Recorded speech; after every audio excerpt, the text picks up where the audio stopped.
2013 সালের 26 সেপ্টেম্বর পুরানা পল্টনে ইসলামী শাসনতন্ত্র ছাত্র আন্দোলনের কেন্দ্রীয় কার্যালয়ে সাংগঠনিক কাজে ব্যস্ত ছিলেন সংগঠনের নেতা মাওলানা আরিফুল ইসলাম। দুপুরের দিকে হঠাৎ র্যাব সদস্যদের একটি দল দলীয় কার্যালয়ে প্রবেশ করে তাদের আটক করে, সঙ্গে আরও 5 জনকে গ্রেফতার করা হয়। এরপর র্যাব 3-এর কার্যালয়ে নেওয়ার পর শুরু হয় নির্মম নির্যাতন।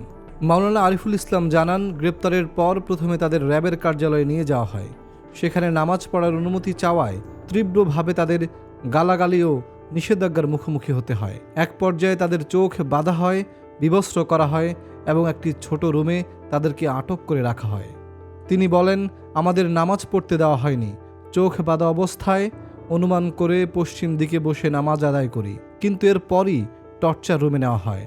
আমাদের বিবস্ত্র করে পেটানো হয় এমনভাবে যে সহ্য করা কঠিন হয়ে পড়ে। আল্লাহর নাম নিতেও তারা ব্যঙ্গ করেছেন। মাওলানা আরিফুল ইসলাম জানান, র্যাবের টর্চার রুমে তাদের বিভিন্নভাবে নির্যাতন করা হয়। মোটা লাঠি দিয়ে পেটানো হয়, প্লাস দিয়ে আঙ্গুলের নখ তুলে ফেলা হয়, দাড়ি ধরে টানাটানি করা হয়। নির্যাতনের এক পর্যায়ে মাওলানা আরিফুল ইসলাম জ্ঞান হারিয়ে ফেলেন। আমাকে পেটানোর শব্দ পাশের রুমে থাকা আমার সাথীরা শুনেছেন। তারা আমার সাথীদের হাতের আঙ্গুলের নখ তুলেছেন, তাদের দাড়ি টেনে ছিঁড়ে ফেলেছেন। অফিসারদের নির্দেশে আমাদেরকে বিবস্ত্র করে পিটিয়ে নির্যাতন চালিয়েছে। মাওলানা আরিফুল ইসলাম বলেন, নির্যাতনের পর আমাদের র্যাব অফিসে সংবাদ সম্মেলনে হাজির করা হয়। সেখানে আমাদেরকে জঙ্গি হিসেবে উপস্থাপন করা হয়। বানোয়াট মামলায় 3 দিনের রিমান্ডে নেওয়া হয়। সেখানে নতুন করে আরও অমানবিক নির্যাতন চলে। জেলে 26 দিন কাটানোর পর অবশেষে 23 অক্টোবর জামিনে মুক্তি পান তিনি।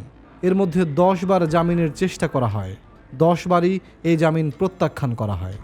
মাওলানা আরিফুল ইসলাম অভিযোগ করেন, আওয়ামী লীগ সরকার শুধু নির্দিষ্ট কোনো ওলামা একরাম বা ইসলামপন্থীদের উপর নয়, বরং ইসলামী দলের নেতাকর্মীদের উপর নির্মম নির্যাতন চালিয়েছে। এরই ধারাবাহিকতায় আমরা এই নির্যাতনের শিকার হই। মাওলানা আরিফুল ইসলাম এবং তার সহযোদ্ধাদের উপর এই নির্যাতনের ঘটনা শুধু মানবাধিকার লঙ্ঘনের উদাহরণ নয়, বরং তার জীবনে এক ভয়াবহ অধ্যায়ের সূচনা করেছে।